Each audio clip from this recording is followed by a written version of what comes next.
जय हिंद बच्चों मैं अजय कुमार वाराणसी उत्तर प्रदेश से आपके अपने चैनल नौ शिक्षण पे स्वागत करता हूँ। बच्चों आज के इम्पॉर्टेंट वीडियो में मैं 25 क्वेश्चंस ऐसे बताने जा रहा हूँ जो कि आपके एग्ज़ाम जो भी है बच्चे श्रेष्ठा योजना NMMS PM SSV CHS BHU का तो आज ही शायद एग्ज़ाम भी है या कल हो गया है, तो उसमें आ सकते हैं। तो बच्चों ये काफ़ी इंपॉर्टेंट क्वेश्चन है, इसको ज़रूर आप देखिए। हिंदी में ही पढ़ूंगा 76 में। पहला क्वेश्चन है, निम्न में से कौन सा तत्व पर्णहरिम में उपस्थित होता है? पहला ऑप्शन है लोहा, दूसरा है कैल्शियम, तीसरा है ऑक्सीजन और चौथा है मैग्नीशियम। तो क्लोरोफिल किस में प्रेजेंट होता है ये आप जानते हैं। ये क्लोरोफिल में मैग्नीशियम प्रेजेंट होता है बच्चों, ठीक है। इसमें जो है पर्णहरिम में अणु में मैग्नीशियम उपस्थित होता है। यह पादप कोशिका के हरित लवक यानी कि क्लोरोप्लास्ट, ठीक है, क्लोरोप्लास्ट कोशिकांग सेल ऑर्गेनेल में पाया जाता है। यह प्रकाश संश्लेषण के लिए सौर ऊर्जा की प्रकाश ऊर्जा को अवशोषित कर लेता है। तो इसका कार्य भी आपको पता होना चाहिए कि मैग्नीशियम आखिर किस लिए उसमें प्रेजेंट है, उसका क्या महत्व है। तो ये क्या करता है, जो फोटोसिंथेसिस होती है, प्रकाश संश्लेषण होता है, तो जो सोलर एनर्जी आती है, सौर ऊर्जा आती है, उसके प्रकाश को ये एब्जॉर्ब कर लेता है यानी कि अवशोषित कर लेता है, ठीक है। तो अगर आप समझ के चलेंगे तो आसानी से आपके प्रश्न आ जाएंगे। और ये 25 क्वेश्चन काफ़ी इंपॉर्टेंट है जो मैं समझा रहा हूँ, उस समझाने वाले से भी आपके प्रश्न बन सकते हैं। तो पूरा वीडियो ध्यान से देखिएगा और काफ़ी इंपॉर्टेंट प्रश्न है बच्चों। इसके बाद भी मैं कुछ और प्रश्न बताऊँगा, तो आप उसको ज़रूर नोट डाउन कीजिएगा। ये नहीं कि 2 मिनट देखिए ये तो हमको आता है, तो ये मत सोचिएगा। सेकंड है आपका question number 78, name the gas present in LPG। देखिए कल ही मैंने LPG वाला टॉपिक पढ़ाया था कि LPG में उपस्थित गैस कौन सी है। LPG की फुल फॉर्म मुझे ज़रा लिख के बताइएगा। मैंने कल के वीडियो में भी बताया हुआ LPG का कि हाइड्रोजन है कि ऑक्सीजन है कि मीथेन है कि ब्यूटेन है, ठीक है। तो इसमें बच्चों देखिए, अब दोनों आप मीथेन और ब्यूटेन में कन्फ्यूज़ होंगे। तो ब्यूटेन देखिए, मीथेन में केवल 1 कार्बन होता है, मीथेन इथेन में 2 कार्बन, प्रोपेन में 3 कार्बन और ब्यूटेन में आपके 4 कार्बन रहते हैं। और हर एक कार्बन जो है मतलब किनारे वाले 3 हाइड्रोजन और बीच वाले 2-2 हाइड्रोजन से जुड़े रहते हैं। तो उसमें मुख्य तौर से ब्यूटेन पाया जाता है जो, और इसका फॉर्मूला बच्चों ब्यूटेन का है C4H10। मैंने कल स्ट्रक्चर भी समझाया था इसका, तो ये वाले स्ट्रक्चर में आप देखेंगे डालेंगे तो आपको ये पूर्ति हो जाएगी, ठीक है। तो एक निश्चित दाब पर आपको पता है द्रवित किया जाता है इसमें गैस को, और इसमें कई हाइड्रोकार्बन गैसों का ये मिश्रण है। तो मुख्य रूप से देखिए ब्यूटेन है, प्रोपेन भी पाया जाता है और इथेन भी पाई जाती है, ठीक है। लेकिन मुख्य जो गैस है वो ब्यूटेन ही है, तो आपने नोट कर लिया होगा। इसके बाद है, कभी कभी ऑप्शन में आ सकता है, ध्यान दीजिएगा, अगली बार कन्फ्यूज़ के लिए ब्यूटेन दे दे, आपका प्रोपेन दे दे, इथेन दे दे और लिख दे कि ऑल ऑफ द अबव या सभी, तो आप इसका ध्यान देंगे, ठीक है। ये नहीं कि ब्यूटेन देखे तुरंत आपने टिक कर दिया, ठीक है।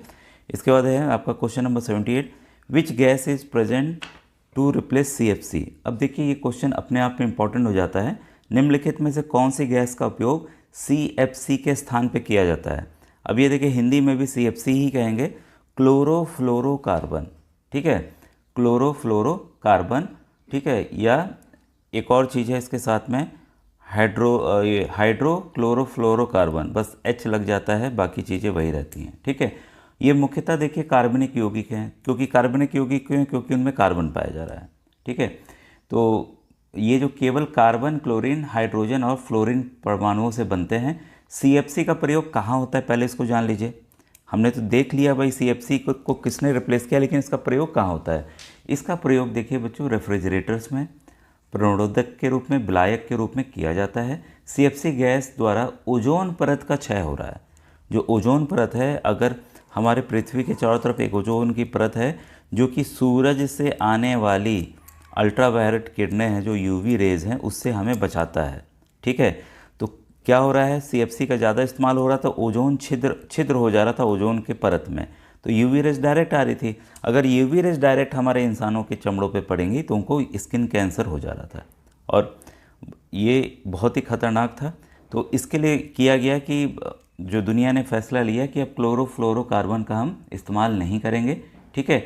अब उसकी जगह हम लोग हाइड्रोजन क्लोरोफ्लोरोकार्बन का इस्तेमाल करते हैं, ठीक है। जो मैंने लिखा था ये इसीलिए लिखा था, ठीक है, उस समय मैं सोचा एक्सप्लेन कर दूं तब आंसर बताऊं।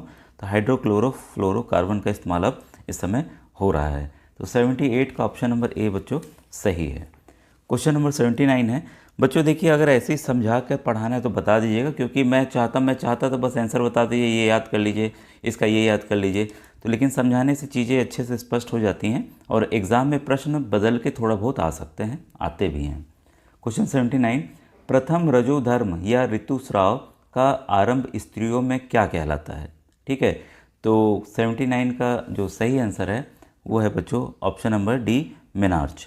ठीक है, यानी कि प्रथम जो रजोधर्म है उसका आरंभ स्त्रियों में यौनास्राव यानी कि प्यूबर्टी से होता है, इसे रजोदर्शन कहते हैं। तो हिंदी में जो ऑप्शन है ये यहाँ पर आपका है रजोनिवृत्ति, मासिक धर्म, इसके बाद है यौनवास्राव और ये है आपका रजोदर्शन। तो ये मैं लिख देता हूँ, ठीक है, ताकि आप इस आंसर को अच्छे से आप नोट कर लें।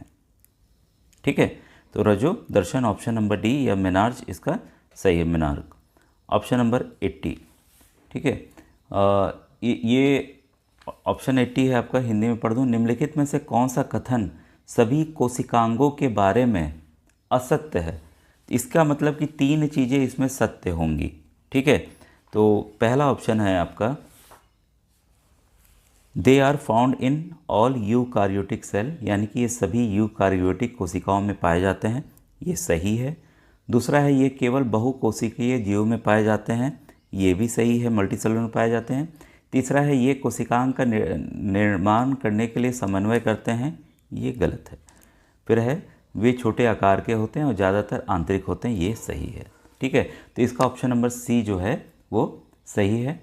ठीक है, देखिए प्रत्येक कोशिका की एक अपनी संरचना होती है, आप जानते हैं। कोशिकाओं से मिलकर उत्तकों का निर्माण होता है, टिश्यू का निर्माण होता है, और टिश्यू की आकृति और आकार उनके विशेष कार्यों के ऊपर के अनुरूप होता है। तो कोशिका के कोशिका द्रव्य में विशिष्ट घटक होते हैं जिन्हें कोशिकांग कहते हैं। कोशिकांग अंगों के कारण ही कोशिका जीवित रहती है और अपने समस्त कार्य करती है।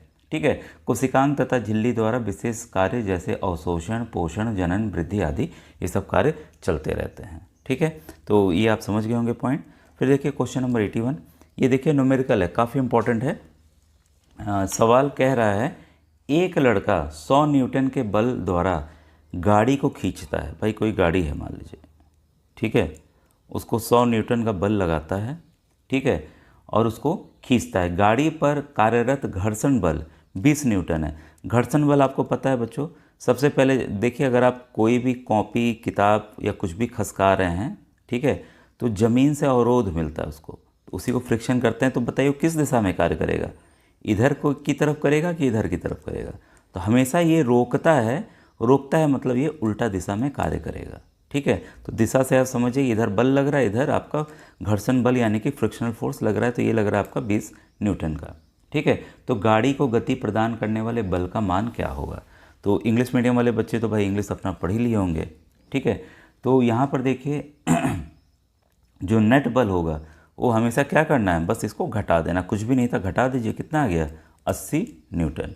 तो 81 का बच्चों इसलिए ऑप्शन नंबर सी सही है। तो काफ़ी आसान प्रश्न था, ठीक है, लेकिन न्यूमेरिकल आप लोग देख के घबरा जाते हैं, तो इसको आपको घबराना नहीं है। फिर है क्वेश्चन नंबर 82, भोजन के भंडारण के लिए उपयोग किए जाने वाले डिब्बे इलेक्ट्रोप्लेटिंग द्वारा बनाए जाते हैं। पहला ऑप्शन है लोहे पर चांदी, लोहे पर क्रोमियम, लोहे पर सोना या लोहे पर टिन।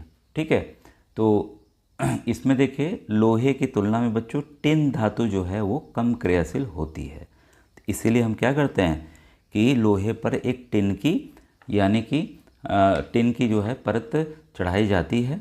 ठीक है, और इसको इलेक्ट्रोप्लेटिंग के जरिए निक्षेपित किया जाता है, और जिससे ये आयरन तथा इस्पात भोज्य वस्तुओं को अधिक समय तक भंडारित करने में उपयोगी होता है। तो आप जान गए कि ऑप्शन नंबर डी इसका क्यों होगा। अब देखिए क्वेश्चन नंबर 83 काफ़ी इंपॉर्टेंट है बच्चों, और ये आता है, कई बार आया हुआ, कई परीक्षाओं में आया हुआ है। एक प्रतिबिंब यानी कि इमेज की छाप मतलब इम्प्रेशन रेटिना पर यकायक यानी कि इमिडिएटली नष्ट नहीं होता, ये रहता है, कुछ समय तक रहता है। वो कितने समय तक रहता है? ठीक है, तो इसका बच्चों सही आंसर है, अब देखिए जब भी 6 रहेगा ना हमें कन्फ्यूज़न होगा, 1/16 of A second, 1/16 of a second रहता है। इसको आप जरूर नोट कीजिएगा। एक प्रतिबिंब की छाप रेटिना पर यकाएक नष्ट नहीं होती, क्योंकि यह रेटिना पे 1/16 सेकंड तक रहती है। जो भी हम फिल्म में देखते हैं या कुछ भी देखते हैं तो उसका प्रतिबिंब 1 सेकंड में 16 बार से अधिक गति से परिवर्तित होता है। ठीक है, अगर आप फिल्म देख रहे हैं या कुछ भी देख रहे हैं तो वो इतनी बार परिवर्तित होता है कि हमारे आंखों पे वो फिल्म की तरह दिखता है। ठीक है, उसके प्रतिबिंब 1 सेकंड में 16 बार अधिक गति करने से परिवर्तित होते हैं, जिसे हमें दृश्य चलते हुए प्रतीत होते हैं। ठीक है, तो आप समझ गए कि किस तरह से फोटोग्राफी या वीडियो काम करता है। इसके बाद है आपका क्वेश्चन नंबर 84। 84 कह रहा है सूर्य पूर्व दिशा में उदय होता है तथा पश्चिम में अस्त होता है, क्यों? ठीक है, क्यों? इसके पीछे कारण क्या है? ठीक है, तो इसके पीछे कारण है earth rotates from west to east on its axis. इसका मतलब पृथ्वी अपने अक्ष पर पश्चिम से पूर्व की ओर घूर्णन करती है। पश्चिम से पूर्व की ओर घूर्णन करती है तो सूरज भाई लगता है कि इधर ही से उग रहा है। ठीक है, तो क्लियर है, ये समझ गए होंगे, इसमें बहुत समझाने की आवश्यकता नहीं है। अब भाई क्वेश्चन नंबर 85 देखें। प्रेशर इज इक्वल टू, दाब तुल्य होता है। तो ये डायरेक्ट देखिए बच्चों फॉर्मूला पूछा गया है। आपको पता है दाब बराबर क्या होता है? दाब बराबर होता है बल बटा क्षेत्रफल। इस पर मैंने न्यूमेरिकल्स भी कराए हुए हैं। ठीक है, और इस फॉर्मूला को एकदम ध्यान से याद कर लीजिएगा। और एकांक क्षेत्रफल कार्यरत अभिलंबवत बल को ही दाब कहते हैं। इसकी जो एसआई मात्रक है वो है न्यूटन पर मीटर स्क्वायर। माइनस लिख दीजिए या बटे लिख दीजिए। ठीक है, दोनों सेम है, इसका पावर ऊपर चला जाता है तो माइनस होता है। और इसे हम क्या कहते हैं? पास्कल। तो इसकी एसआई यूनिट जो भी रहे आप उसको टिक कर दीजिएगा। ठीक है, फिर देखिए क्वेश्चन नंबर 86। 86 कह रहा है, ये भी काफ़ी इंपॉर्टेंट है, पराश्रव्य यंत्रों की प्रचालन आवृत्ति होती है। तो आप कई बार डॉक्टर देखिए घर परिवार में किसी न किसी को बोले होंगे कि जाओ भाई अल्ट्रासाउंड करा के आओ पेट का। ठीक है, अक्सर पेट दर्द में भेज दिया करते हैं। ठीक है, तो उसका जो रेंज होता है बच्चों आवृत्ति की, वो 20,000 हर्ट्ज़, इसको हर्ट्ज़ कहते हैं, इसकी यूनिट है, मात्रा है। ठीक है, तो 20,000 हर्ट्ज़ से अधिक होता है। ठीक है, तो क्योंकि पराश्रव्य ध्वनि की जो आवृत्ति होती है वो 20,000 हर्ट्ज़ से ऊपर होती है। पराश्रव्य ध्वनि को मनुष्य द्वारा सुना नहीं जा सकता है, क्योंकि हमारी रेंज क्या है? हमारी रेंज, कभी कभी ये भी सवाल आया हुआ है, हमारी मनुष्य जो है इतने ही रेंज के बीच में सुन सकता है, इसके ऊपर नहीं सुन सकता। ठीक है, और इसमें देखिए कई जानवर होते हैं, जैसे कुत्ते वगैरह 50,000 हर्ट्ज़ तक वो सुन सकते हैं। 50,000 हर्ट्ज़ तक वो सुन सकते हैं। ठीक है, तो अलग अलग खासियत होती है, इसको भी याद कर लीजिएगा। अब क्वेश्चन नंबर 87 आपके सामने है, इसको मैं थोड़ा सा हटा दूँ। हाँ, क्वेश्चन नंबर 87 कह रहा है, जब इलेक्ट्रोडों को जलीय विलयन में डुबाया जाता है तथा विद्युत धारा प्रभावित की जाती है, तब ऋणात्मक सिरे पर एकत्रित गैस है।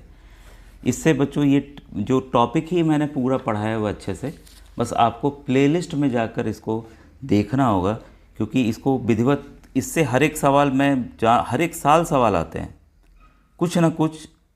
क्या एकत्रित होगा? कॉपर होगा, कहाँ होगा, एनोड पे होगा, कौन नेगेटिव है, कौन पॉजिटिव है, बहुत सवाल आते हैं। इसको आप अच्छे से तैयार कर लीजिएगा।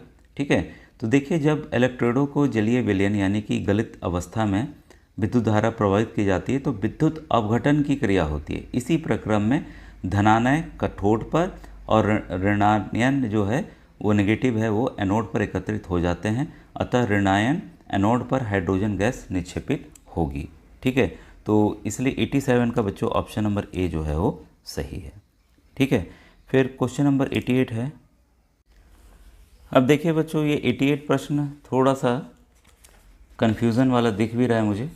यदि एक प्रकाश किरण समतल दर्पण पर अभिलंबवत आपतित होती है तो प्रकाश किरण का परावर्तन कोण होगा। अब देखिए हमने नियम पढ़े हुए हैं, शीशा है ये, कोई किरण सीधे आ रही है, तो आपको क्या लगता है इसकी जो वापस लौटेगी रिफ्रैक्टेड रे किधर को लौटेगी? भाई कोण तो इसने नॉर्मल से बनाया नहीं। अगर यही शीशा ऐसे होता, ये ऐसे आते रहता, नॉर्मल ये रहता, तो ये ऐसे लौटता है, एंगल आई जो है एंगल आर के बराबर होता है, लेकिन यहाँ तो सीधा ही है, सीधा है तो भाई सीधा लौटेगा भी। तो ये कोण कितना बना रहा है, नॉर्मल भी यहीं पे, नॉर्मल जो है इसका यहीं पर है, यहाँ तो कोण साफ साफ दिख रहा है, यहाँ तो कोण ही नहीं बन रहा है। तो एंगल आई यहाँ कितना है, एंगल आई यहाँ पे आपका 0 डिग्री है। तो आर कितना होगा, क्योंकि हमें पता है कि angle of incidence angle of reflection के बराबर होता है, तो यहाँ पर आर भी क्या होगा, 0 डिग्री होगा। ठीक है, लेकिन हम देख रहे हैं किसी भी ऑप्शन में ये नहीं है। ठीक है, तो आप ध्यान रखिएगा, अगर ये प्रश्न आता है इस तरह का तो आप 0 डिग्री रहेगा उसी पे टिक कीजिएगा। ठीक है, ऐसे मैंने लाइट का चैप्टर विधिवत पढ़ाया हुआ है, तो आपको फिर से मैं कहूँगा प्लेलिस्ट देखिए NMMS की, उसमें मेरे ख्याल श्रेष्ठा के भी मैंने वीडियोस डाले हुए हैं। ठीक है, गणित का अलग प्लेलिस्ट बनी हुई है। कई बच्चे गणित गणित कह रहे थे, कल मैंने गणित का बनाया, लेकिन गणित के आप पुराने सवालों को देखिए बच्चों, काफ़ी इंपॉर्टेंट हैं और वैसे सवाल आएंगे। समय कम बचा है और जैसा आप जानते हैं मैं सरकारी अध्यापक हूँ, जैसा समय मिलता है वैसा मैं वीडियो बना पाता हूँ। साइंस यानी कि विज्ञान की अलग प्लेलिस्ट है, सामाजिक अध्ययन यानी कि सोशल स्टडी की अलग प्लेलिस्ट है, इंग्लिश हिंदी दोनों मिक्स है, उसमें आपको दिख जाएगा, तो आपको खुद मेहनत करके ढूंढना पड़ेगा। और कुछ भी पूछना हो बच्चों तो आप मुझे व्हाट्सएप ना करके आप यूट्यूब के कमेंट सेक्शन में लिखा कीजिए, तो मैं उसका ज़रूर उत्तर दूंगा। इसके बाद है क्वेश्चन नंबर 89। यदि एक प्रकाश किरण समतल दर्पण पर, अच्छा ये वाला हो गया, सॉरी, सभी निर्जीव वस्तुएं डैश कहलाती हैं। तो सभी निर्जीव जो वस्तुएं हैं वो क्या कहलाएंगी, वो कहलाएंगी एबायोटिक रिसोर्स। ठीक है, यानी कि अजैविक संसाधन, ये जानते होंगे, लेकिन कभी कभी सिंपल डेफिनेशन भी आ जाते हैं, अजैविक संसाधन। ठीक है, तो ऑप्शन नंबर इसका 89 का सी सही है। तो ये अजैविक में मृदा, जल, वायु ये सब आ जाते हैं। ठीक है, तो ये क्लियर होगा। क्वेश्चन नंबर 90 काफ़ी इंपॉर्टेंट है, malaria parasite is carried by. मच्छरों पे सवाल कई बार आए हैं और आते रहेंगे। ठीक है, तो इसमें अगर ऑप्शंस कहें तो पहला क्यूलेक्स मस्कीटो है, क्यूलेक्स मच्छर है, दूसरा नर एनाफिलिस मच्छर है, तीसरा जो है मादा एनाफिलिस मच्छर है, चौथा जो है एडिस मच्छर है। सभी से सवाल बनते हैं, ये भी मैं बता दूं। ठीक है, तो आप इसको ध्यान से नोट कीजिएगा।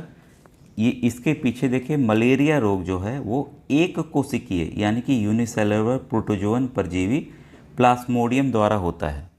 ठीक है, प्लाज्मोडियम हिंदी में ऐसे ही लिख लीजिएगा, प्लाज्मोडियम वाइवेक्स द्वारा होता है, तथा इस रोग का जो वाहक है वो होती है मादा एनाफिलस मस्कीटो। ठीक है, मादा एनाफिलस मस्कीटो। इसका जीवन चक्र जो है दो पोषक कौन कौन से हैं, एक मानव है तथा मच्छर में संपन्न होता है, किसका, प्लाज्मोडियम का। इस कारण यह जो है द्विपोषकीय होता है। ठीक है, तो क्लियर हो गया। इसके बाद है आपका प्रश्न question number 91। Internal fertilisation does not occur. तो आंतरिक निषेचन निम्न में से किस प्राणी में नहीं होता है। पहला ऑप्शन है आपका कुत्ता, दूसरा ऑप्शन है आपका गाय, तीसरा है तोता, चौथा है आपका मेढक।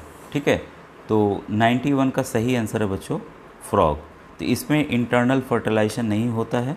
ठीक है, और इसमें मैथुन प्रक्रिया के समय नर मेढक जो है वो शुक्राणु पानी में ही निष्कासित कर देते हैं, जहां मादा पहले से ही अंडाणु अपने शरीर से निष्कासित करके रखती है। तो मेढक के शुक्राणु और अंडाणु जो हैं वो समेकन जल में ही होने से इसे बाह्य निषेचन कहते हैं। तो इसके पीछे ये कारण है।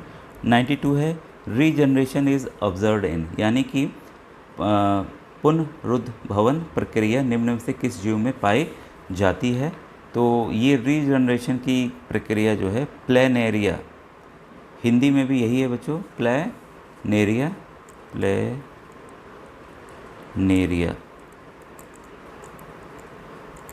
प्लेनेरिया में ही पाई जाती है।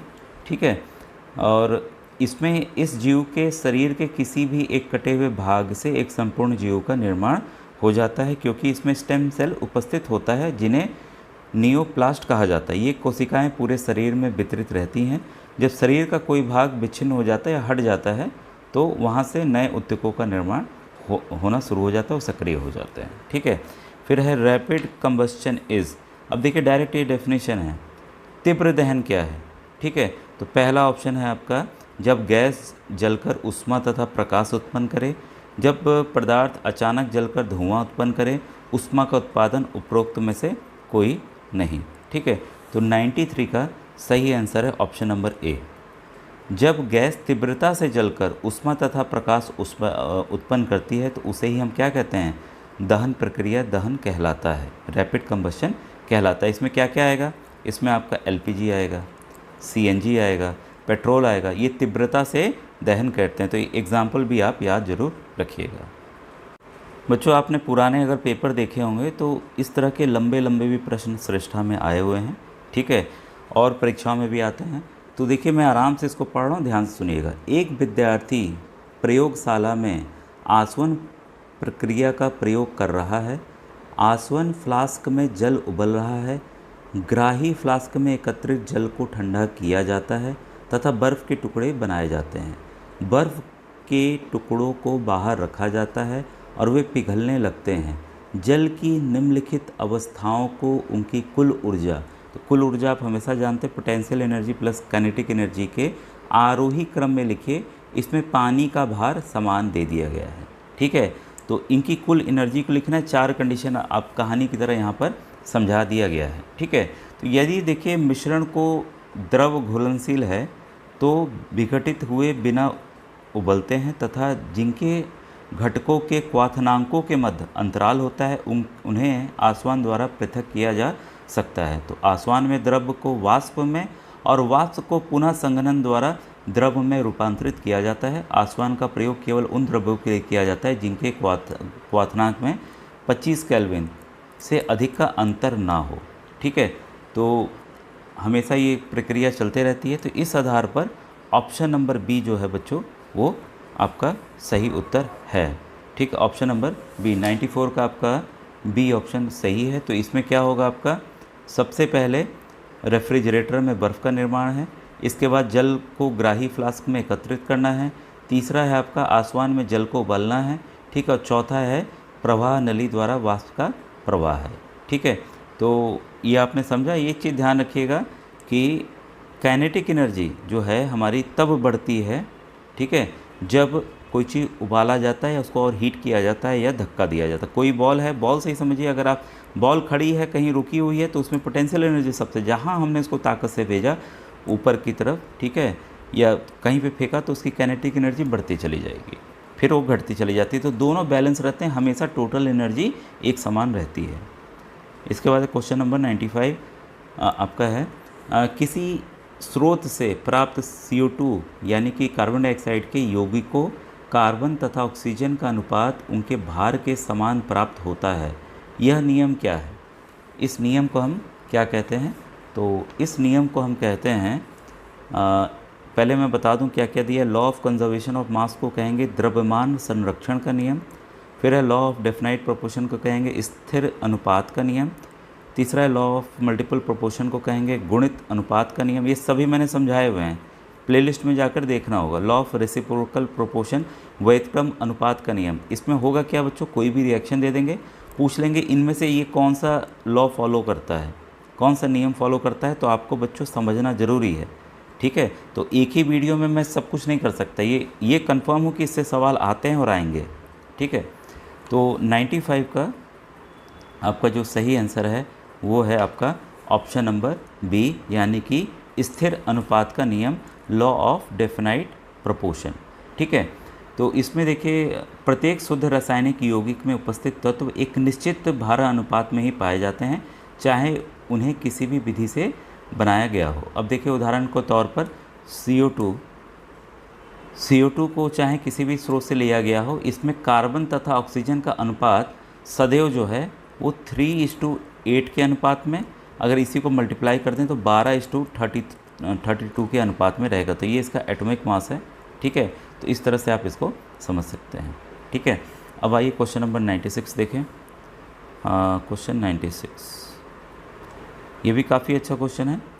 भारत के मानचित्र का निरूपण 100 सेंटीमीटर बराबर 50,000। अब देखिए पूरे भारत के नक्शे को एक पेपर पे हम ले लेते हैं तो मान लिया जाता है ना कि 100 सेंटीमीटर जो है वो आपका 50,000 किलोमीटर के बराबर होगा। ठीक है, पैमाना मान लिया गया। तो भोपाल तथा कोचीन के मध्य जो है वास्तविक दूरी जो है 1500 किलोमीटर है। ठीक है। तो पूछा है कि इसको सेंटीमीटर स्केल पे कैसे दिखाएंगे। तो सिंपल कैलकुलेशन है। तो 1 किलोमीटर, देखिए इसको मैं ऐसे मिटा दूँ, 50,000 बराबर 100 सेंटीमीटर, ठीक है, किलोमीटर। तो 1 किलोमीटर बराबर क्या होगा भाई, 50,000 नीचे चला जाएगा, यही ना होगा, 50,000 सेंटीमीटर, ठीक है। और इसके मध्य कितनी दूरी है, 1500 किलोमीटर है। तो बस हमें क्या करना है, 1500 से यहाँ गुणा कर देना है, ठीक है। 0 से 0 कटा, 0 से 0 कटा, 5 × 5 5 3 7, ठीक है। तो क्या आ गया, 3 सेंटीमीटर। तो काफ़ी आसान था। तो क्वेश्चन देख के आपको घबराना नहीं है। तो ये 1500 किलोमीटर जो है 6 सेंटीमीटर के बराबर आपके नक्शे पे होगा, ठीक है। तो ईजी था काफ़ी। क्वेश्चन नंबर 97, ध्वनि तथा प्रकाश तरंगे दोनों ही संचारित हो सकती हैं, ठीक है। Both sound and light wave can propagate through. तो पहला है निर्वात में, वायु में, ए मतलब ए बी दोनों में, इनमें से कोई नहीं, ठीक है। ये भी काफ़ी इंपॉर्टेंट क्वेश्चन है।